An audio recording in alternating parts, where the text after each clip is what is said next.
মুখ্যমন্ত্ৰী হিমন্ত বিশ্ব শৰ্মাই 1 বছৰৰ কাৰণে মোক ডিটেইন কৰাৰ অৰ্থ আছিল যে মই অহা 14 মে তাৰিখে মই ওলাম আৰু মই যাতে এইবাৰ বিধায়ক হ'ব নোৱাৰোঁ। এইটো বিজেপিৰ এটা মানে তেওঁলোকৰ পৰিকল্পনা আৰু বিজেপিৰ এটা প্ৰধান উদ্দেশ্য আছিল যে এই নিৰ্বাচনটো পাৰ হৈ যোৱাৰ পিছত যাতে মই ওলাওঁ, এইবাৰ নিৰ্বাচনত যাতে মই যাব নোৱাৰোঁ। কাৰণ মই অসম বিধানসভাত থাকিলে বিজেপি চৰকাৰৰ অলপ প্ৰব্লেম হয়। তেওঁলোকে বাজেটত যিবিলাক মানে ফুপুলা প্ৰতিশ্ৰুতি দিয়ে আৰু তেওঁলোক যিবিলাক নিৰ্বাচন কেন্দ্ৰিক হিতাধিকাৰী ৰাজনীতি কৰে, অসমৰ আন্তঃগাঁথনি উন্নয়নৰ খবৰ নাই, নিবনুৱা সমস্যা সমাধানৰ খবৰ নাই, অসমখনক আজি 1.5 লাখ কোটি টকাৰ ওপৰত ধাৰত পোত গৈছে। আজিৰ দিনত জন্ম হোৱা শিশুটোৱে 45,000 টকা মূৰত ধাৰ লৈ জন্ম হ'ব লাগিব। যেনেকৈ তেওঁলোকে অসমখনক ধ্বংসৰ পথত নিছে, এই কথাবিলাক মই প্ৰত্যেকবাৰ বাজেট ছেছনত মানে চৰকাৰক তাত তীব্ৰ সমালোচনা কৰোঁ, যিবিলাক উত্তৰ দিব নোৱাৰে। আৰু এনেকৈ যেতিয়া মুখ্যমন্ত্ৰীয়ে অসম বিধানসভাত কয় আমাৰ মানুহ আপোনালোকৰ মানুহ, লগে লগে মই তাত খাৰা হৈ কওঁ মুখ্যমন্ত্ৰী মহোদয় আপোনাৰ বক্তব্য উঠাই ল'ব লাগিব। অধ্যক্ষ মহোদয়, মুখ্যমন্ত্ৰীয়ে অসমৰ মানুহক 2 ভাগ কৰিব নোৱাৰে, আমাৰ মানুহ তোমাৰ মানুহ বুলি তেওঁ বিভাজন কৰিব নোৱাৰে। মুখ্যমন্ত্ৰী সকলোৰে মুখ্যমন্ত্ৰী। এজন মুখ্যমন্ত্ৰী হয় যদি তেওঁ আধা মানুহ নিজৰ আধা মানুহ বেলেগৰ বুলি ভাগ কৰে, এইখন গণতান্ত্ৰিক চৰকাৰে দেশ কেনেকৈ চলাব?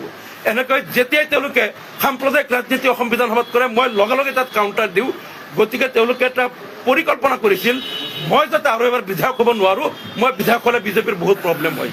কিন্তু মই আকৌ ধন্যবাদ দিছোঁ মহামান্য উচ্চ ন্যায়ালয়ক যে তেখেতসকলে ন্যায় দিলে মোক, আৰু চৰকাৰৰ এই ষড়যন্ত্ৰ আৰু চৰকাৰৰ এই চক্ৰান্ত আৰু চৰকাৰৰ যিটো গণতন্ত্ৰ বিৰোধী সিদ্ধান্ত, বিৰোধীৰ মুখ বন্ধ কৰাৰ আৰু তেওঁলোকে যিবিলাক অগণতান্ত্ৰিক অসাংবিধানিক কাম কাজ চলাই আছে তাত যাতে মই মাত মাতিব নোৱাৰোঁ, তাৰ বিৰুদ্ধে যিটো চক্ৰান্ত কৰিছিল, এই কথাটো বুজি পাই মাননীয় উচ্চ ন্যায়ালয়ে আজি যিটো মোক ন্যায় প্ৰদান কৰিলে, মই উচ্চ ন্যায়ালয়ক ধন্যবাদ জ্ঞাপন কৰিছোঁ। আৰু অসমবাসীৰ প্ৰতি মই তাৰ সুবিচাৰ কৰাৰ কাৰণে অসমবাসীৰ প্ৰতি মই আবদাৰ জনাইছোঁ যে এই চৰকাৰ যদি গণতন্ত্ৰপ্ৰেমী চৰকাৰ হ'লেহেঁতেন, ভয়াতুৰ চৰকাৰ নহ'লহেঁতেন, তেনেহ'লে মোক ভয় কৰি তেওঁলোকে এনেকৈ ডিটেইন কৰি নাৰাখিলেহেঁতেন। মোক ডিটেইন কৰাৰ কোনো কাৰণ নাই, একমাত্ৰ ভয়। যি সঁচা কথা কৈ দিয়ে, আমি যিবিলাক মানে হেৰি কৰোঁ, জনসাধাৰণক বিভ্ৰান্ত কৰিবলৈ যিবিলাক নেৰেটিভ আমি সৃষ্টি কৰোঁ বা কিছুমান মিথ্যাচাৰৰ আশ্ৰয় লওঁ, এই সঁচা কথাবিলাক মানুহক কৈ দিয়ে।